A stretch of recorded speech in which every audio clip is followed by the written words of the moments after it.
And what happens when you allow yourself to move your body in these ways, and you do it consciously with intention, you're not just kind of, it's not just primal therapy. There's a structure, there's a methodology to it.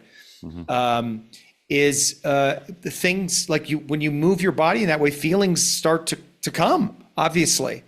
I mean, everybody knows you can start hitting a heavy bag, and if you really get into it, like you could start to feel emotions, anger come through. And it's really the same principle, but you're doing it within the therapeutic space.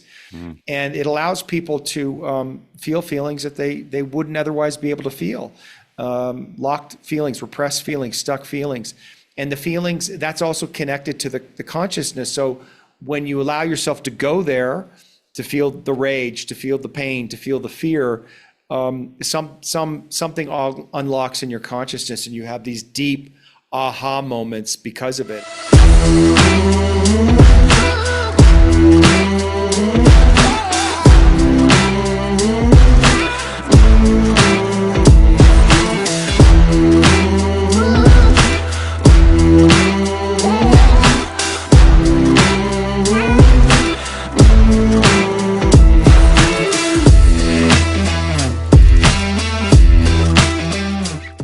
Here he is. What's up, my man? My man, he's back again. How you doing? I'm doing great. How about yourself? I'm doing good. I had a good day. That's the way. I like your backdrop there. It looks awesome. Yeah, it's a black slate. I was looking for an office when I got here, Valle de Bravo, and basically a recording studio. And we walked in, and this black backdrop, and I thought, that's pretty good. Yeah, looks That'll hot. work. I It's like got a it. vibe. So yeah, I'm happy with it. Yeah, good on you. Hey, thanks for coming back. For people that are listening, this is the second rodeo for us. We're trying to sort this out again. A few little technical issues, which is not uncommon, I guess, when it comes to this kind of thing. Speaking to someone across the pond, I should say. Yeah, well, it's amazing that we can actually even do this. We take it for granted, but the fact that you're in Australia and I'm in Mexico and we're able to have this conversation Phenomenal. is wonderful. It's Yeah, amazing. yeah, Yeah. totally agree. We're listening to a bunch of your stuff lately, a few podcasts, and your your video that you've got on your website, that sort of like introductory video about who you are and what you do and all the rest of it. I really resonate with a lot of that, the messaging that comes through there. So well done on that. I think it's such a good uh, yeah, it's just such a good foundation for learning, such a good foundation for understanding yourself, and yeah, I just want to give you some compliments there. I think it's a great prelude of what someone would expect to be working with you. Do you mean the master class that I Yeah, created? Oh yeah, okay, good. Oh, I'm glad to hear that. Yeah, I worked really hard on that, yeah, and to get it just right, to find that balance between it being authentically me, but then trying to reach as many people as possible, and because it's essentially it's a sales. You're I trying know, I to know, I get know. people in, and it was Yeah, the first time I'd done anything that salesy, and I sure. had a lot of hesitation about it. Yeah, But so I had to find my own voice within that, because yeah, of course it's like, well, I need to. I believe in what I'm doing, and I think what I'm offering is great, and so I have to put it out there, and I have to sell it to people, and absolutely. trusting that if they come in, they're going to get more than their money's worth. They're going to have a great experience, and so Yeah. that's yeah, it's a different mindset. It's a balance, hey. Like, it's one of the things that is a big turn off, particularly for most people, men and women, would be you don't want to be sold to. Yeah, And we're very wary in this space. Like, there's a bunch of charlatans. There's a few people in this industry that are kind of like really persuasive, and they do things that can really um, make you feel like they're the solution to all of your problems, and then yeah. you look under the hood, and it's just, it's not there. So I thought you did a great job, and I Thank understand you. the balance between wanting to authentically help someone, but at the same time, you are saying like, come and work with me. I'm not doing this for free. And and also, I know I can help you, like you said. Yeah. This message needs to be shared around the world, but you did a great job. Thank you. Well, I've been doing this work a long time. And, I got to a certain point in my life, my career, where I just decided that I had to own it, and I've been getting results with clients. And I'm just at that point now where just, I want to stand behind what I've done and I've done the work, not that I know everything, not that, there's a lot of great people out there with a lot of different models and a lot of different approaches, but, there's something that happens at a certain point in your life where you just got to say, okay, I got to own who I am and what I've done and feel confident that, that I paid my dues and I've done the work, and now it's time to really stand in that. And, 56 years old. I'm in my wise man years, which I don't feel that way. I still feel like a kid sometimes, but the truth is that that's a lot of the ways that people see me, and that's really who I am. And I'm just trying to step into that identity a little bit more.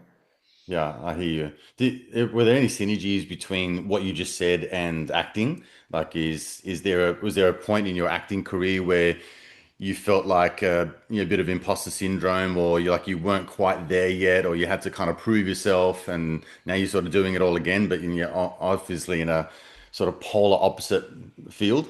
Yeah, I remember the moment actually where I felt like I arrived. It was Gilmore Girls, which is the show that I'm best known for.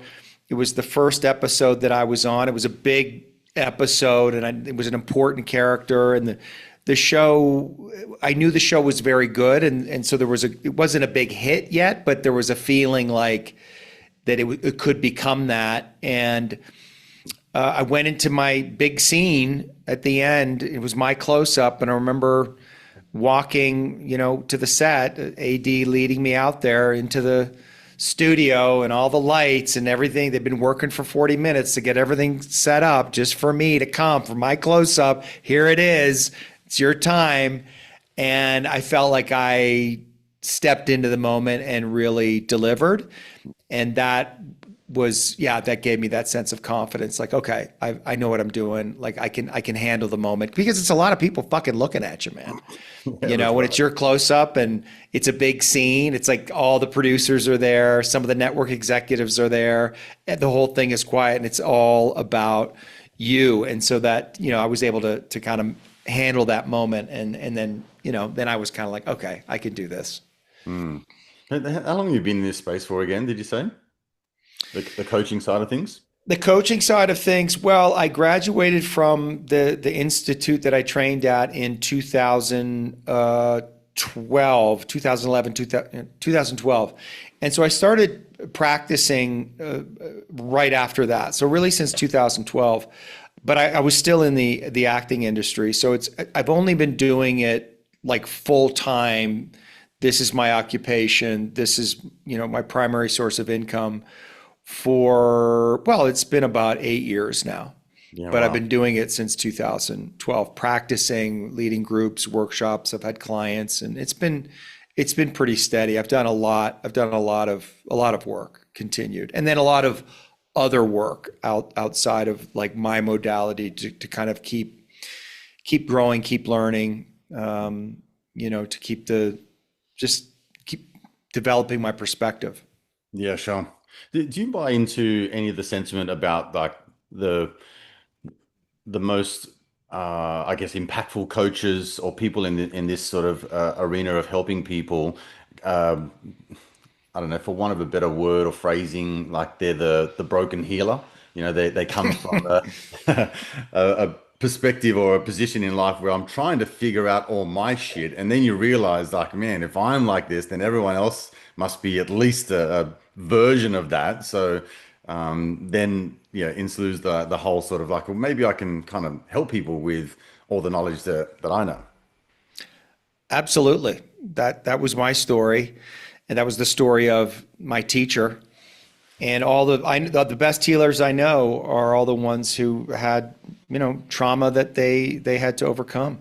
Mm-hmm. And they go through it. They go all the way into it, and then come out the other side. And then not everybody, but some of them realize they have an aptitude for teaching or helping other people go through it. And that was certainly the case for me. I didn't know, but near the end of my training, people started to say, hey, you kind of have a knack for this, or, your intuition here is really good. I think you'd be good at this. And I was like, yeah, no, I'm not really into it. But yeah, I think the thing that gives me confidence in the work that I do with helping people is that I've been there. I know what it is.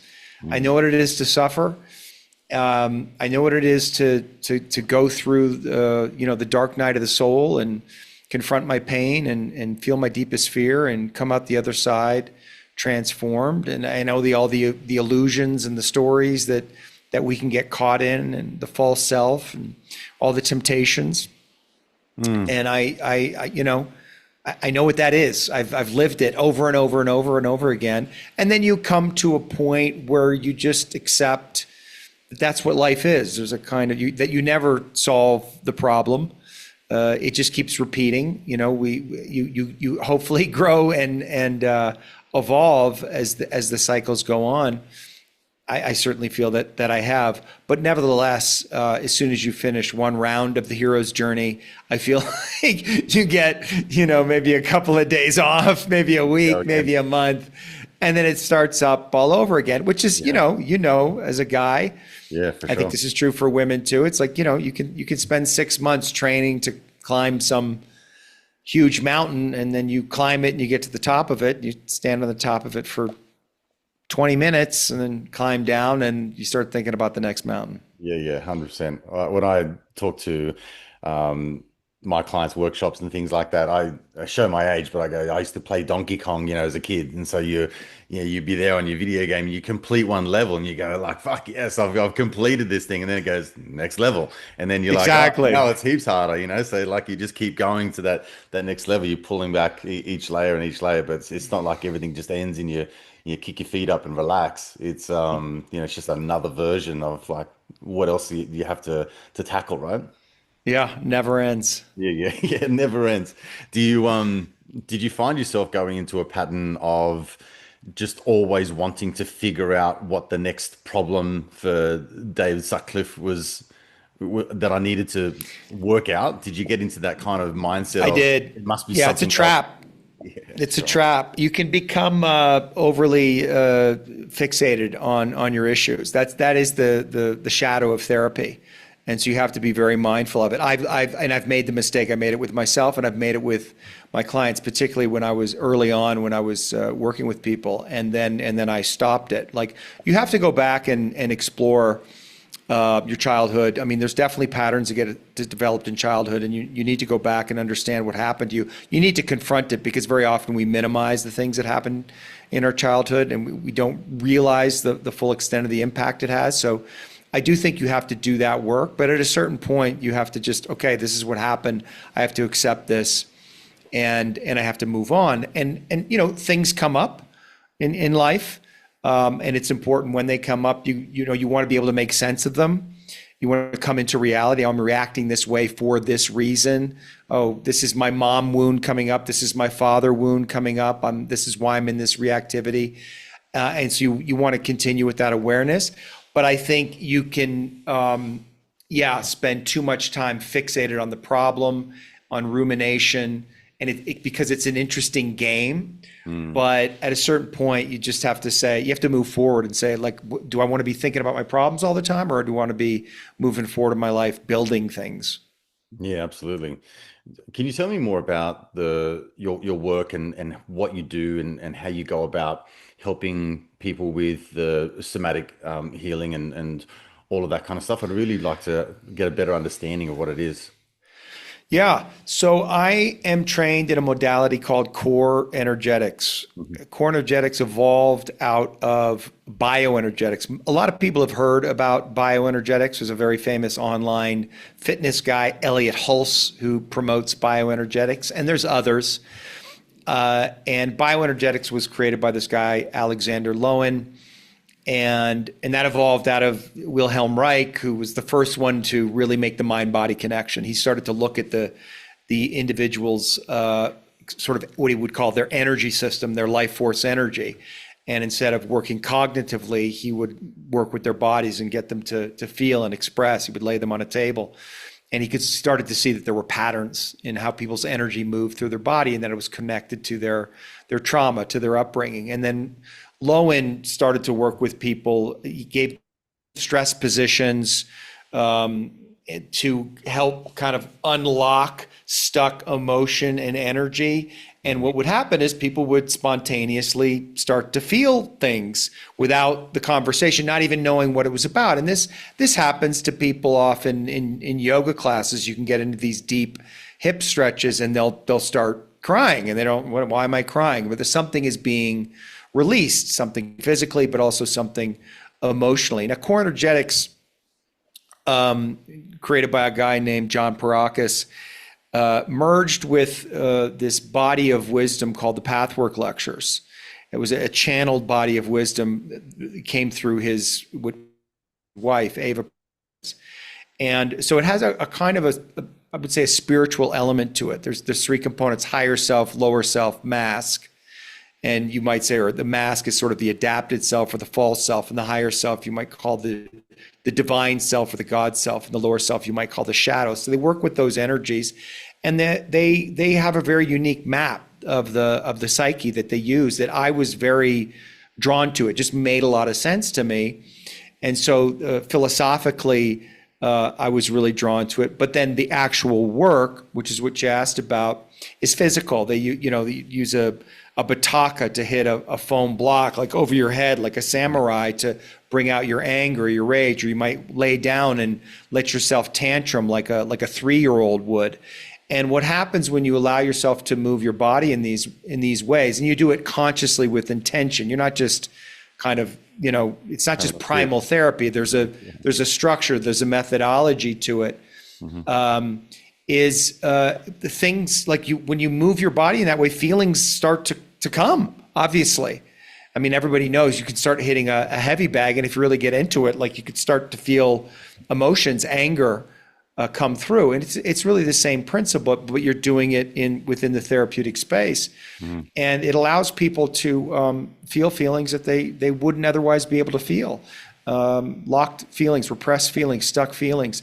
And the feelings, that's also connected to the consciousness. So when you allow yourself to go there, to feel the rage, to feel the pain, to feel the fear, something unlocks in your consciousness, and you have these deep aha moments because of it. And I had early on a number of like powerful experiences that just completely blew me away. And I realized, oh my God, there was all of this feeling inside me that I didn't know about. And it was running my life, and it was distorting the way that I was seeing myself in reality, and it causing me a lot of suffering. And, talking about the issues was useful, but really going there, which is scary. Yeah, for sure. But it just was a whole other thing. And so, there's people who've come to my workshops who've done 50, 100 ayahuasca ceremonies, and they're like, this is scarier and more intense than ayahuasca. And that's how I feel about it. Yeah. Well, why do you think that is? You think it's because there's when you're trying to face a particular truth or something that you need to confront in life, it's often the most daunting thing. But when I would imagine, couple that with that type of modality where you're really exhausting and sort of forcing energy out of your body, it would be scary, right? Like it would be almost like I don't know what I'm capable of in this moment, which is an unknown, and then you're completely naked and vulnerable in that metaphoric sense. Am I on the right track? That's exactly right. You described it perfectly. You're out of control. I mean, that's what it is. You're completely out of control. And you don't know what's going to happen. Like something is just moving through you. Again, whether it could be rage, it could be a murderous rage, a desire to get revenge, or it just could be pain that overtakes you and you're sobbing, and your body is shaking. And or it could just be fear, and your body is kind of shaking with fear, and usually it's what happens is like feelings get trapped. I mean, sort of metaphoric, but not exactly, in our bodies. because it wasn't safe to feel. It's really as simple as that. And so, like if anger wasn't allowed when you were a child, like if you got angry, you talked back to your dad once and he, slapped you hard when you were 4 or 5, well, that's the last time you're ever going to get angry again, right? Because now you have the association that it leads to pain, and it leads to my father's disapproval. And if my father disapproves of me, it's really bad. Like my life is threatened. And so that's the belief, the unconscious belief that a lot of us have about our feelings, is that we think that if I feel this, if I go there, if I express this part of me, it'll actually it'll annihilate me, because it's like the child had to lock that back in order to stay safe. So it's like you're really confronting a kind of like a death. And which is why the metaphor is always like you have to die to be reborn. You have to die into yourself, die into your feelings. Yes. But it's more than a metaphor. It's actually what the child believes, which is why we resist it so much and why it's so scary to go there.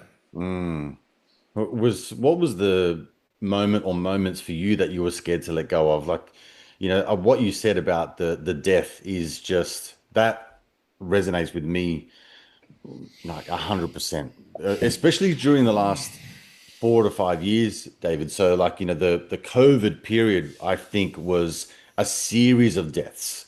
It was kind of like a series of illusions of what reality actually is. And you started to sort of almost see, cracks in the fabric of time. And you're like, fuck, what is going on in the world? What's going on in my life? My viewpoints, my paradigm of the world and myself are shifting at such a rapid rate. And I don't know how to navigate through all of that. But what was that for you? Was that something that's more recent? Was that something that was the transitioning from like acting to, being a coach? Was it letting go of like that version of yourself that I don't know, fast cars, fast women, all of that sort of Hollywood, scene? Well, there's been a lot of deaths, and certainly I had a death during COVID to really wake up to how insane the world is, and face how fucking dark things are. Yeah. That was disturbing. I mean, I knew, but I didn't really know, and I think a lot of people woke up, and it was disturbing for me. But I mean, really the first time for me is the one that's most imprinted. Of course, I went to a week-long workshop, and I had done a little bit of core energetics before, but this was, a week-long with a group of people, and with this woman. I'd never met her before, but I had been told that she was sort of a master. And yeah, it was on the 4th day, 4 days of workshop, and you're kind of broken down. It all came through, and just this rage, this murderous rage that I had toward women and towards my mother. And I just, just to say, my mother was very loving, and my mother was not a bad person. I wasn't abused by my mother, but my father wasn't around, and my mother was very young. And so she was kind of a little bit smothering, and I had to abandon my own needs to take care of her. Very typical story. And I didn't think much of it, but when I really got into it, the intensity of the rage that was inside me shocked me. And when I allowed myself, with her guidance, to go all the way into it, all the way through it, it took me right to the heart of my pain. And then I sobbed in front of this room full of people, like my body shaking, kind of like little baby sobs, for, I don't know how long, but it seemed like it went on forever.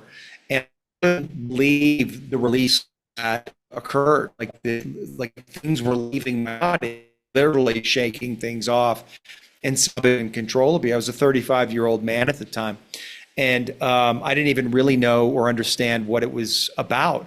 And then I sat up and just had this, moment of nirvana, where it just felt like, oh, I was with God. Like everything was one thing. Everything is connected. We've all had those moments, but I had it that moment, and and it said something very, very profound about the nature of my rage, but also the pain that was underneath, and how that was, of course, impacting every area of my life. Never mind, obviously, my relationships with women, and I'll never forget it. And yeah, that was a kind of death.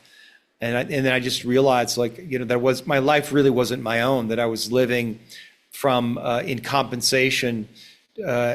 And trying to, from these unconscious emotions, compensating, but also trying to resolve something, trying to prove something, trying to get something that I didn't get as a child. And which is, I think we all do that to some degree. But when you really wake up to that, when you really get it, you're like, wait a minute, what? I don't want to live from that place. What is it that I want? What do I want to do? What do I want to give? And yeah, that was that moment for me. But since then, there's been many more moments of death. But that was certainly probably the most intense. Yeah.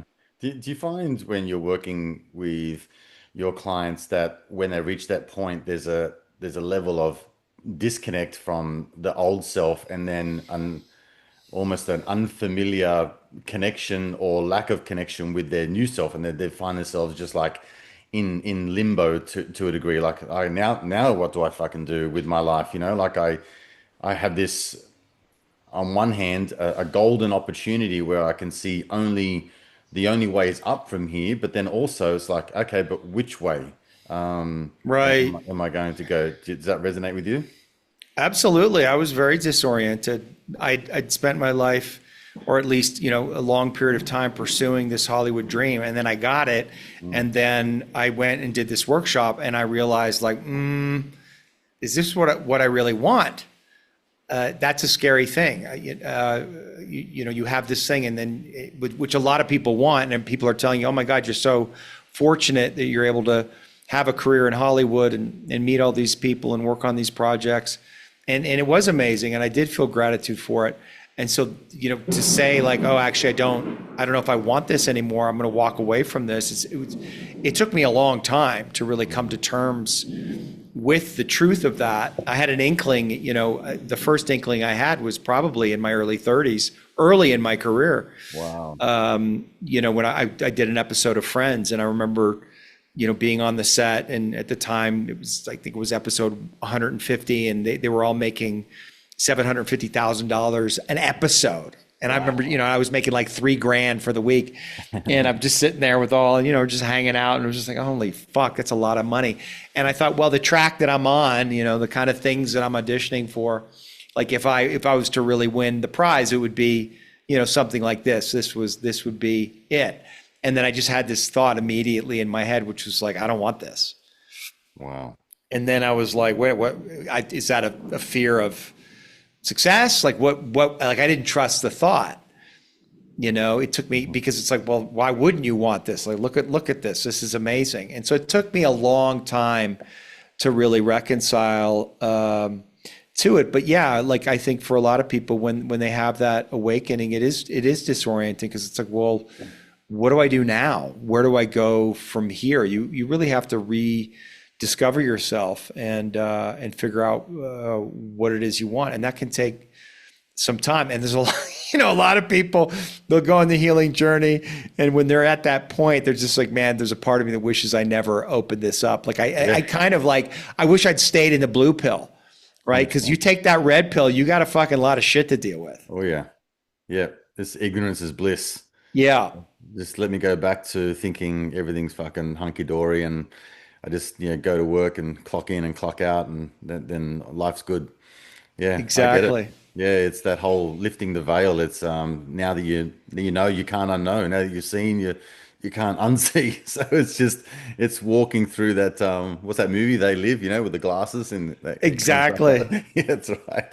It's a fucking, you can see why they talk to living in the matrix, and being in this sort of illusionary I don't know, like simulation of a fabric of time. It starts to make sense when you go through this process, right? That's right. Yeah. Yeah. Yeah. Yeah, it is. It is. I mean, and especially with I think there's something going on in the world right now, because I think about it. Why was I drawn to this? Why are you drawn to this? This wasn't something. I mean, people were doing this, in the '60s and stuff, and therapy's been around. But it does seem like there's something happening. There is some planetary awakening, some that we're understanding the false reality that we've been living in, and we're trying to work our way out of it and get to this new place, because it's everywhere. It's like amazing to me to see when I scroll through Instagram how much of that is out there. Because when I started this, nobody was doing this shit. Like, I was the only person that I knew in therapy. And then when I got to Hollywood, yeah, a lot of people were in therapy, but nobody was doing the weird shit that I was doing. And then now everybody's going to ayahuasca retreats and meditation retreats and doing breath work, and people that you wouldn't expect. So it's gone mainstream, and I guess there's good and bad to that, because it's been commoditized in a way. But there is something, I think, real that's happening. I agree. My observation is that it's led by a lot of men, which I find fascinating as well. Like, I don't know how your landscape of the world looks, but if I look at my podcast, this is like 130 episodes in now. It's largely dominated by male figures, and I guess maybe a woman listens to this might be going, yeah, well, no fucking shit, like, the patriarchy, that's just what it's all about, so yeah, that's fine. But I disagree. I think in terms of coaching, in terms of helping you understand your emotions, and therapy to that sort of extent, in my mind, was largely led by women, and women are, I guess, renowned for being more in touch with their emotions, being more empathetic, and they have qualities that men find very difficult to like lean into. But here I am talking to you, and we're talking about childhood wounds and trapped emotions and things like that. It's like, I'm 47. How old did you say you were? 56, 55? It's just like, yeah, well, okay, when have I ever had a conversation with a man, man to man, about this? Like, it's never happened. But in the last 5 years, it seems like it's just ever growing. What are your thoughts on that? That's beautiful. I love what you said, and I agree with you. These are conversations that a lot of men are having, and I really noticed the way you're asking the questions, and what you're asking, that you understand what it is that I'm talking about, because not everybody does, but I can tell that you've done your work and you understand the process. So, but yes, the therapeutic space is dominated by women. 80% of therapists are women. And I think there is a real feminine bias over there, and this came up at my training, but I also think now we're seeing a lot of men enter the space, and maybe they're not traditionally trained. Like, I wasn't traditionally trained, but I'm amazed at how many men are out there doing the work, and who really get it, or who are going there and are leading the way. I mean, I'm a pro patriarchy guy, in the sense of, I think men need to lead, and I think that we've gotten ourselves into a bit of a situation here in the West. Let's say it's a tremendous amount of fucking chaos.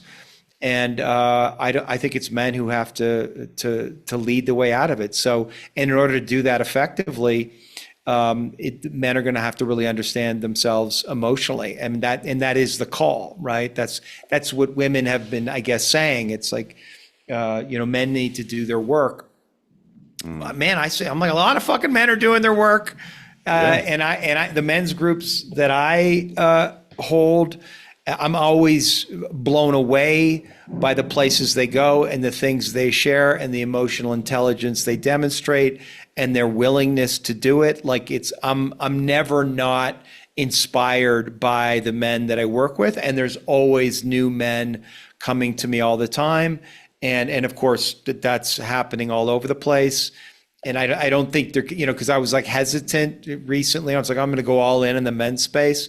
I'm like, Mm. maybe it's saturated. And I was like, no, man, fuck that. Like, it, this is going to continue to grow, and because men want it, Yeah. and also, and it's exciting and it's a challenge, and it's, men have a desire to explore. This is how it was for me. You want to, whatever, sail across the ocean, or fly to the moon. We have this exploratory nature to us, conquer new lands. Well, the land internal, the trip inside our own psyche. That's quite a Yeah. fucking adventure to The trip. take. And so I think it kind of taps into that masculine desire for adventure. Yeah, for sure. Look, my self-reflection on all of this was growing up and feeling like I was more in touch with my emotions than most guys my age. However, it kind of really was distorted. So as I grew older, got into business, having got married, had children, all that kind of stuff, I went like really far into the feeling into my emotions and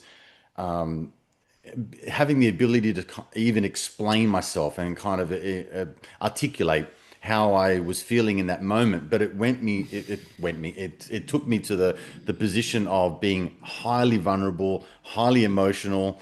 It always spewed out in either rage or tears. Like it was just, Mm-hmm. really kind of, yeah, just there was an imbalance in all of that. Uh-huh. I found within my marriage, it was like I was the Dorothy doormat and she was the dominant Dan. Like it was a real Mm-hmm. polarity shift.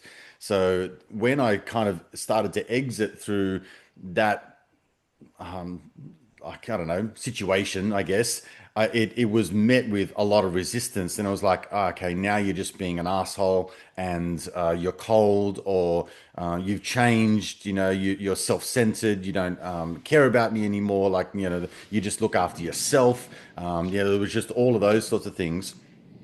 Then the trajectory of all of that happening in a, I guess, a long-winded explanation was that it started to go sort of back the other way in terms of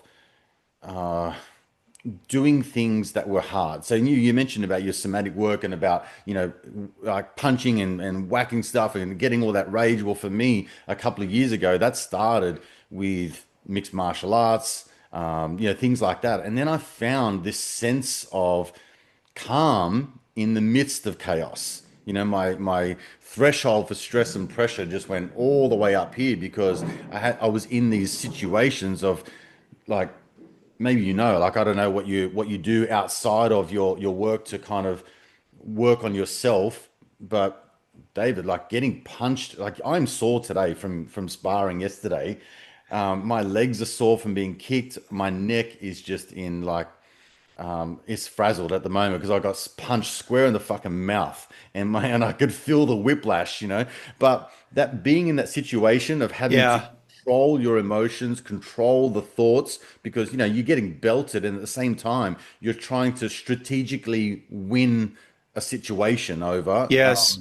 To the degree that you need to have your faculties about you, but also strength and force and brute, and then all of that coming through. So yeah, like that's been my experience coming through it to the point where it's created calm, and I can Mm-hmm. kind of have this dance now between rational mind and emotional mind, and just, Mm-hmm. the marriage between the two has made me still open, still vulnerable, but to the degree that I Mm-hmm. can control exactly how much I let out, and to the degree that it controls my feelings, thoughts, emotions, and more importantly, actions. Because, like when have we made a good decision where we're highly emotional? Like it's never, right? So in order to keep all that together, but anyway, I'm not sure where I was going with all of this, but that experience of we're talking to the feminine or the female therapist, and then the masculine sort of coming in. There's this sort of dance now between. Yeah, no, I know exactly what you're talking about. I really resonate with everything that you're saying, and I think you explained it perfectly. I think there is a healing journey, and I went on my own version of that, which is when you're first getting in touch with your emotions, if they've been repressed, when they first start to come out, you might need to overdo it for a bit. It might be a little bit raw, and you might need to experience yourself there. If you were a Dorothy doormat, or a Dan doormat, or whatever it is, you can let people walk all over you, and you first start setting your boundaries. It's going to take some time for you to integrate that, and you might overshoot it for a period of time because it's not integrated, and it could also be true for your pain, right? And that's how it was for me. Once I let myself experience my emotions, I found that I was much more emotional in my life, and then there was a way in which it was good because I was more emotionally available. I was more willing to talk about my emotions. I was willing to be with my emotions and name my emotions and be vulnerable with all of that.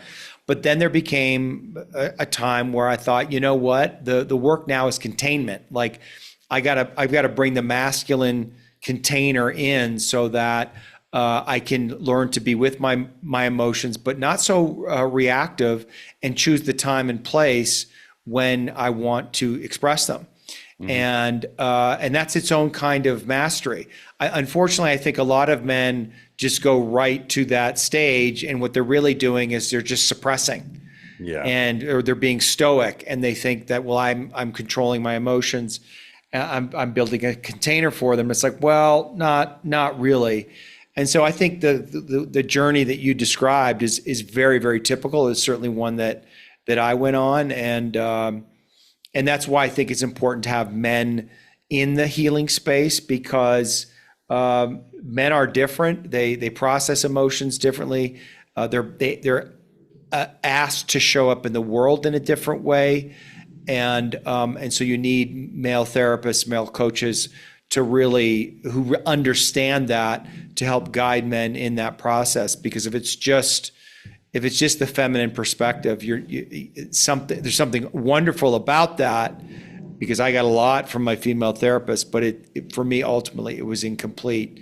And I had to go search out for the masculine container to sort of feel like to finish off the healing process. Yeah, for sure. But also, David, the other side is, and I know this is going to be close to home for you, but it's the Tate version of just dominating and controlling everything. And there's a certain element of that kind of teaching, which is good. Take control of your life, be the man and all the rest of it. But then there's also, for lack of a better term, there's a dangerous level of imbalance and toxicity to all of that, because it can swing the pendulum too far the other way. And that's why I feel like this time is a real wacky time, because it feels like the pendulum is really going like in leaps and bounds, right to left and left to right again. Do you know what I mean?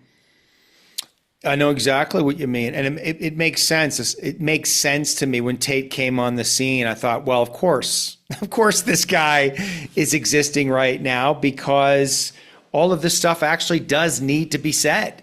And because we swung so far in the other direction, it made sense to me that someone would come on the opposite pole and just kind of hold it down. And I'm a big fan of Andrew. I think the reason I think he gets away with so much is because he's legitimately a hilarious person, and he's very, very funny. And I think that lightness allows him to get away with things, or at least that's how I experience him. I take him seriously, but not that seriously. Like, I think there's some part of his brain that knows exactly what he's doing. Oh, for sure. But yes, exactly. Like, he's strategizing, and when I sat down with him, I thought he was really vulnerable, actually. Or relatively speaking, as he said, I'm being as vulnerable as I can be. And it was like, yeah, That's you are. Yeah. And I see it and I appreciate it. Like, you're doing good, man. Like, it's like from who you are and where you came from, like, it's amazing. So, I really appreciated his willingness to sit down with me. But yeah, I mean, it's a kind of a crazy time. The manosphere is a kind of there's a lot of good information in there and interesting things, and it's good that men found community, but there's also a lot of it is just a reaction to feminism. I feel there's a lot of cynicism and anger and towards women, and I don't think that's ultimately healthy. So I think the things that you're saying, and hopefully the things that I'm saying, we're trying to like ride that line, because I'm all about masculinity and leadership and asserting yourself, and I don't have any shame about my aggression or my sexual desire, or even the part of me that wants to conquer, right, or to protect. Like, this is my land, like I feel it with this immigration debate. I don't have any shame about. Well, no, I want to protect what's mine. This is my country. This is my land. Like, there's something primal and primitive in that, cool. And I don't feel any shame about that. Obviously, that can become distorted and tyrannical. So we're always balancing it. So but understanding ourselves emotionally, knowing what our pain is, being humble to it, recognizing our distortions. Like, I think that helps ground men in reality and keeps them from the impulse to be controlling and tyrannical. Yeah, agreed.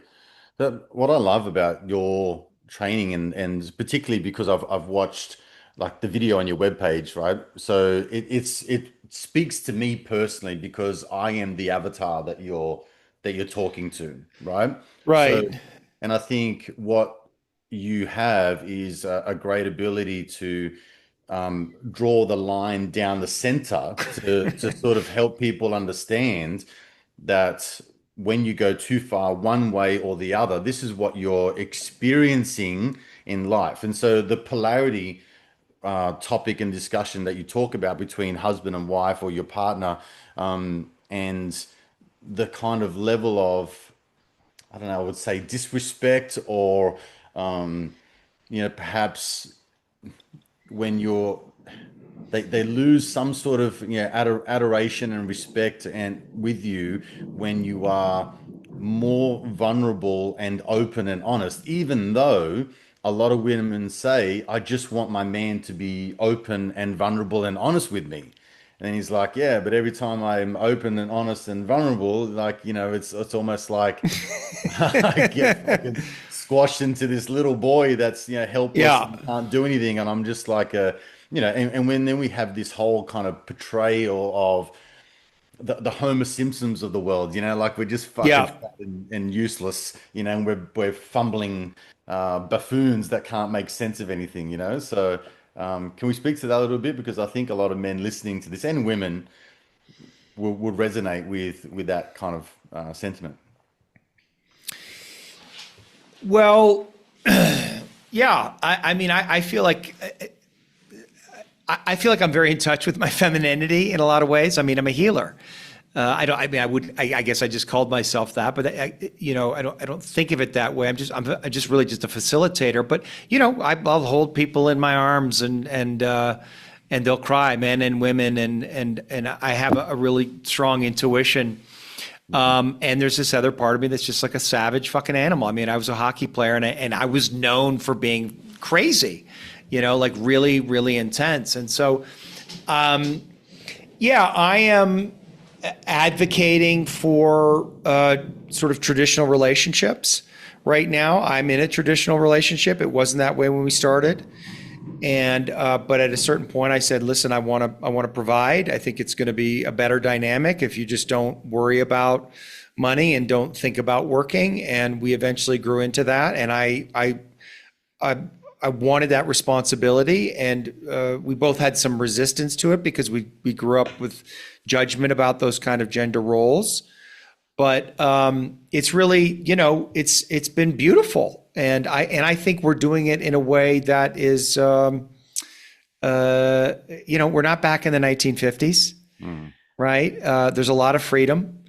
And but there's something really powerful about tradition.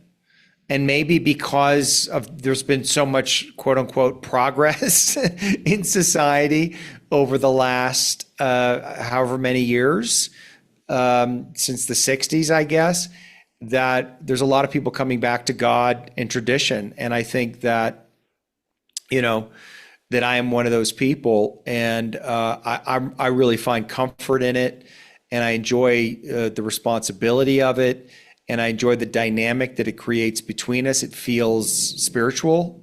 It's more than just practical. I mean, there is an element of this is just our duties and our responsibilities, but there's something that gets evoked spiritually. Mm. And yes, to your point, there is a way that because of the dynamic that we're in, I don't share with her myself fully emotionally. I keep certain things for the guys. And it's not that I don't keep her updated with what's happening for me, Mhm. but I don't get into the details. I just like, because I think the important thing, and this is the advice I try to give men, because this is the question, like, are we supposed to share emotions with women or not? Yeah, yeah, where They do you say they start? want it, and we try. And first of all, yeah, women don't know what they want in that regard from their man. They say a lot of things, but is that what they really, I mean, I think directionally what they're saying is they want to feel their man more. They want him to Sure. be more emotionally available, and they want the man to feel them more emotionally, but do they actually want to hold their man while he's crying about something that happened in his life? I don't know that they want that. Mm. So, but they want you to be present. And so you do have to kind of bring yourself to her. You have to be able to name your emotion, so that she knows that you're in touch with it. But you don't, my advice is you don't need to go all the way into it. If I had a bad day or if I'm worried about something, I just come home, I let her know because she can feel it anyway. Mm. And, but I don't get into the details. Everything's, I let her know everything's fine. And I get on with it. Like I come into presence with her and try to enjoy her company. Hmm. What do you advise men when their partners press them for more information and they go like, but I don't want to fucking talk about it, or is that just comes down to a just an understanding, like you said with your partner, you had a certain situation that was one way and then you evolved into another way. That wouldn't have happened overnight. Then it would have taken a lot of No, it didn't. conversations. Exactly. It took me a long time to figure out how to thread that needle. And believe me, I made every mistake that you could make. But Yeah, I think I basically have it figured out. You have to hold your boundary. sure. It's really that. I mean, again, you shouldn't be closed off to her. You don't want to turn her into your mother. Yes. She right? Like that's the main thing. You don't want to be complaining to her. They don't, that's a turnoff, Mm. right? Because when you're complaining, you're making yourself a victim. And if you're making yourself a victim, that's unattractive to her. And so it's really about self-responsibility. And if you always want to come back to that, right? So you could be having a bad day. Maybe you made a mistake. Maybe somebody's trying to fuck you over. Maybe you're upset. That's fine. You can name all that. You could talk a little bit about the circumstances. But if you're looking if it's the little boy is present, that's what I say to people. It's like Mm. if you're talking to your woman and it's from the place of the little boy, looking for love, looking for approval, like trying to get your needs met from that place, that's going to be a turnoff to her. She's not going to like that. If it's coming from the man, that's okay because the man can be direct, right? He can be present with it, and there's a different quality. So it's not even necessarily what you share. It's more how you share and the place that it's coming from. Because if you're coming from the place of a man, you're generally fine. But finding that and differentiating that can be a little bit tricky at first. Yeah, for sure. Look, again, like it comes down to a dance and how you say the things that you want to say. If you just say, "Listen, leave me alone," and I just don't want to talk right now, well, then your woman's gonna want to connect and you're going to reject her, and that's going to ensue a whole heap of problems that, will arise from all of that. At the same time, I think if you phrased it and positioned from a, a framing of, uh, I've got this. I'm going through something. When I'm ready, I'll let you know. You just have to appreciate that in this moment, I need to work a few things out, and I'm going to come to Yeah, you when I'm ready, right? So, conversations that resonate with me in my relationship is like, I don't want a solution, right? I don't want to have my problems solved. yeah, You know, I'm not looking for anything. I can figure this out. I'm just letting you know this is the scenario, the situation, whatever the shit's going yeah, down, like just hear me and don't even say a fucking word. Just say, cool, like exactly, I got it. Yeah, yeah. And then come back to me. exactly. I don't want your solutions. Yeah, there's something about me as a man. I don't know if it's for every man, but as soon as someone says like you should do this and I'm just like, ooh, I'm ready to, it light up. So if I frame it that way, things start to evolve a lot more calmly and smoothly, and things like Well, that. and that's masculine leadership. You're speaking clearly about what you need in this moment, right? You're saying to her, "Look, this is what's going on for me. I'm not looking for a solution. I just need you to hear me, and I just going to express this." And that's very clear and direct. And again, that's a skill that you have to develop as a man. The more clear and direct you are with her, the better off you're going to be. Yeah, agreed. Yeah. So tell me, what are you working on at the moment? What's sort of really firing you up, and maybe anyone listening to this can kind of look for your latest work or something that they can get into. What's going on in your life? Well, I have this community that I'm starting called School for Kings, and I mean, it's already up, but I'm going to officially launch that probably sometime in the new year. And that's a community that people can come into, and there'll be all kinds of offerings and different things there. And I'm really excited about that. And within that community, I've launched my first program, and that's really what my focus is now until the end of the year, and then beyond, which is this relationship King Academy. So it's a 12-week program for men to work on their relationships and to step into their masculine authority, learn to lead. That's sort of the tagline. And I'm teaching what I'm still learning, and as I think that's the way to do it. I learned a lot with it, and I'm continuing to learn what that means. What does my masculine authority mean? What does it mean to be a leader in the relationship? How do you lead? But I think more and more men, similar to me, grew up being told one thing about relationships: men and women are the same. That's what I was told. So, And I was like, okay. And, obviously we know that that is not true. And so a lot of the polarity has been lost. And I think those men and women are very frustrated with that. But we don't, women aren't looking to go back to the 50s necessarily, although some are. But they want to return to that natural, traditional sexual polarity, which really is what makes the relationship dynamic and sexy. But also, as I said earlier, there's something spiritual in it. There's something deep in that union. And so the course is really about teaching men how to show up that way, and in exactly all the things we talked about, but all integrated with your feelings. How do you show up as a man in touch with his emotions, who is able to be with themselves emotionally, but also contain, and what does that mean? And see, this is a new thing for men to learn. This is previously it's just like, if you're providing, you're good to go. That was it. If you were a provider, like your job was over.